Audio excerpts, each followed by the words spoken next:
And Russian mercenaries from the country's notorious Wagner Group have vowed to take revenge after their leader was reportedly killed in a plane crash over Moscow. Yevgeny Prigozhin was thought to be on board the private jet after it crashed yesterday, wiping out 10 members of Wagner's leadership team. Now, while Putin's regime has so far refused to accept responsibility, Russian security forces have been put on alert following the Wagner threats to march on the Kremlin. The crash comes just 2 months after the mercenary boss, who was a former close ally of the Russian leader, led a failed mutiny on Moscow in June. Well, joining us now is Cormac Smith, who's a former advisor to Ukraine's foreign ministry. And down the line from the Ukrainian capital Kyiv is British journalist John Sweeney. I'm going to come to you first, Cormac. This is not the first time that Prigozhin has been presumed dead after a plane crash, is it? No, I believe it's not. In this case, I think there's still a doubt. We still need to have it confirmed that he is indeed dead, but certainly the consensus of opinion is gathering that indeed he is dead, and that Putin was either directly or indirectly involved for it. But I think we must stress, and I think John would also stress when he comes in, that we don't actually know yet. And there is so much disinformation and deception comes out of Russia that we have to be very careful. Of course. And it's an intriguing story on so many levels. You and I have spoken at length, actually, about what's going on in Ukraine. We talked about the Wagner Group before. But obviously, he led this insurgency, this march onto Moscow, exactly to the day 2 months, which I think is interesting in itself. But also, given that, he then stepped down. He then was going to face sanctions from the Russian president. Then all charges were dropped. There was a deal brokered by the Belarusian president, and as a result of that, those charges were then dropped. He then appeared back in Russia. He's been in Africa. It appears that he then came back only, yesterday, and this happens. It's not a coincidence, is it? It's not a coincidence. I personally was always very, very suspicious about the circumstances in which the so-called attempted coup ended, because it was very, very clear that there were little or no sanctions on Prigozhin, and he was free to move freely in and out of Belarus. But I think what we're probably seeing is that revenge is a dish best served cold. And we know that Vladimir Putin has form on this for many, many years. And, you know, his fate was probably sealed at the end of that attempted coup. I just wanted to bring John in, who's down the line. Are you there, John? Hi. We've just had news that Putin has actually sent condolences to Prigozhin's family. John, well, there we go. Your reaction says it all, John. What's your take on that? Oh, so the crocodile tears are now falling. I mean, like everybody else, I believe absolutely that this has got Vladimir Putin's handiwork all over it, and there is good evidence that you can actually see the contrails of surface-to-air missiles taking out Prigozhin's jet. And by the way, the Wagner people around him are saying he's dead. And I think, yes, the thing about Prigozhin is he's like a zombie. You want to make bloody sure that he's in his coffin and it's him in the coffin. However, I think he is dead, and I think Putin did it.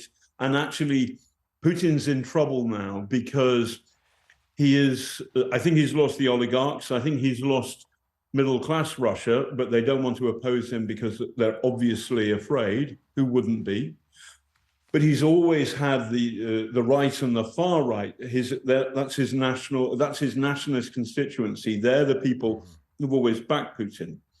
And Prigozhin, over the last year or so, has slowly eaten away or taken people away from Putin to Prigozhin. And to understand his kind of strange mercenary army, it's not just a mercenary army. It was a bit of a cult that Prigozhin had.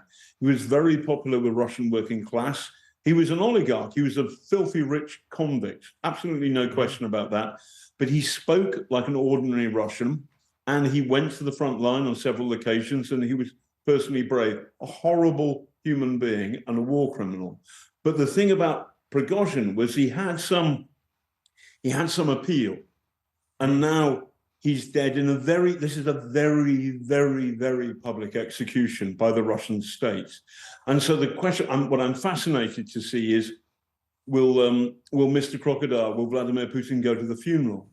Because there will be people at that funeral who will be very angry, and they're used to killing people, and they're used to carrying guns. So, I mean, the mood, I can't express, and this sounds dark, but remember, the Wagner Army are very brutal and pitiless things. So the number of people who are cracking jokes about Prigozhin, it's just through the roof here in Kyiv. And there is this sense that this is trouble for Putin, and how he deals with it. It's going to be, it's a dark game. It's like Game of Thrones is the magic roundabout to compare to the Kremlin Game of Thrones. How is he going to play it? We'll see. We will indeed see. I saw you nodding along there, Cormac. You know, John was just saying there that basically it's a dark day indeed. I wonder what it does for Putin standing within Russia, and indeed what it means for national security and international security. Also, just in terms of the Wagner Group, what I find extraordinary is Prigozhin, of course, was not a trained soldier, was he? He was a convict. He was a criminal. He was a chef to Putin. He then had this mercenary army, which not only had dealings in Russia and Ukraine, also in Africa, essentially looting and causing chaos. He was originally a hot dog seller, I believe. He was. Well, he was originally a convict. He was then selling hot dogs on a street corner in St. Petersburg.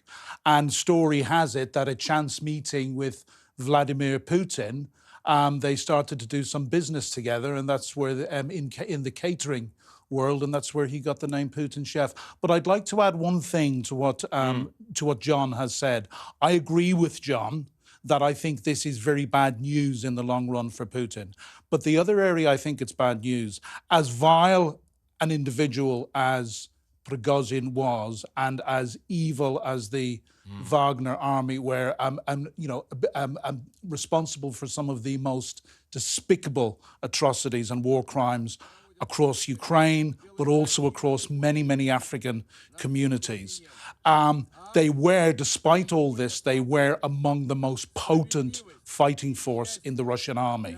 Now, I spoke to a very, very good friend, but back at the start of the summer, a senior Ukrainian diplomat, when I was writing a piece about the battle for Bakhmut, and I said, why does Ukraine not withdraw? And the message I got was very, very clearly, we know what we're doing, man. We are bleeding out Wagner.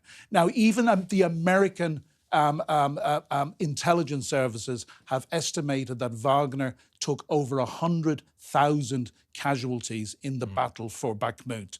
And generally, you know, the Ukrainians were at one stage estimating they were killing at a rate of 7 to 1. The Brits and the Americans, we tend to be a little bit more conservative. So I think what this has also done is it has taken out a very potent fighting force. Now, the same the same food for the meat grinder will still be available, and they will be recruited, no doubt, into other private military companies. But Prigozhin, I believe, was actually a very, very effective leader of the Wagner Group. And without him, Wagner is no more. Let's just put that to John as well. What happens in terms of a power vacuum? So obviously Prigozhin, but also Dmitry Utkin, who also founded the Wagner Group as well. He's believed to have died in that as well. What happens now? Is there a power vacuum, and what fills it? Well, that's a bloody good question. Utkin, by the way, had 2 SS flashes on his clavicles here. So when people say, entirely wrongly, that the Ukrainians are a bit Nazi, these people really were Nazis. The best way of thinking about them is it's kind of like the SS for Nazi Germany. And that they were, Cormac's exactly right, he's bang on the money. The Wagner Group was an effective and terrifying fighting force, and Ukrainian soldiers I know have told me that. So with the Messiah, if you like, or the Himmler of the SS dead, executed by the Russian state, we all believe, then there is a hole inside the Russian killing machine. Its most ferocious, most feared unit has now lost not only its charismatic commander-in-chief, Prigozhin, but also the guy who actually ran the thing on a day-to-day basis, Utkin, as you properly said. So Putin's got a problem. he's lost his most terrifying soldiers, and he's angered the far-right nutcases who really, really loved Prigozhin. And so the question is, now these people, they're not afraid to kill people. Will they turn their guns on the Kremlin? Yeah. Watch this space. Indeed. Cormac, can I just ask, how big is the Wagner Group estimated? Well, I can't answer that question. No. I don't know. But as I said, we can have Can an idea. anyone? Can anybody know? Can anyone? John might be able to enlighten us. He's closer to it than me, but I simply can't give you a accurate. And is that because it's so murky, we actually don't know what's going on? Well, look, what I would say is Wagner was formed around 2013. They first came to light with the illegal annexation of Crimea. They were famously the little green men without insignia. But really, I was hearing a lot about them from 2016 when I was working at the heart of the Ukrainian government for 2 years. But we weren't really hearing a lot about them in the West. They existed in many countries, not just Ukraine, but across African countries where they are very active, to provide plausible deniability for the Kremlin. That shroud has now fallen away. That plausible deniability doesn't exist anymore.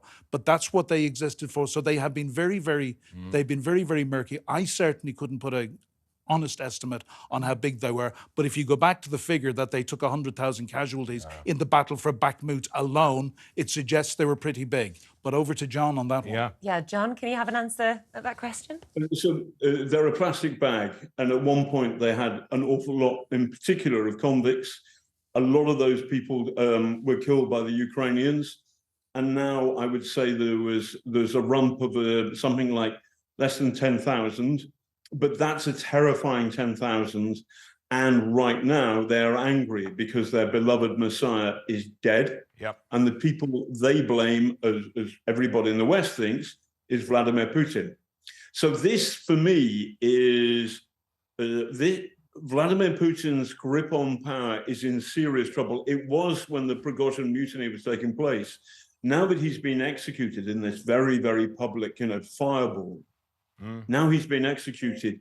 Will Prigozhin exact revenge on the man who's now crying crocodile tears for the man he's had murdered? And also, just in terms of that, I mean, it was, as you say, brazen in the middle of the day for the whole world to see exactly what happened, which shows the state, the mental state of Putin, because he was there and he was determined to show the world a signal about himself being in charge of Mother Russia. But also, it seems he has increasingly erratic behaviour. There's a lot of talk about him also being very unwell, having a terminal illness, which will embolden him. What do you know of that? Well, so I've written about this a bit in my book, Killer in the Kremlin. But by the way, the other day, Putin is on the telly and he looks at his watch and then he realizes his watch is on the wrong wrist. And this is the man we all think is his double. Now, his double, a lot of the time, I think we're looking at the real Putin.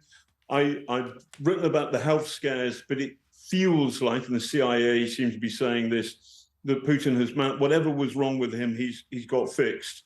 So there is, but you see the Putin here, this guy who's shaking all these hands, I'm suspicious I'm suspicious, I think that is the double. This man here, when he's miles away from people, I think that's the real Putin, because he's physically afraid after COVID of going anywhere near people. When you see Putin mucking around with the wrist, his watch being on the wrong wrist, when you see him with lots of people, I think that's the double.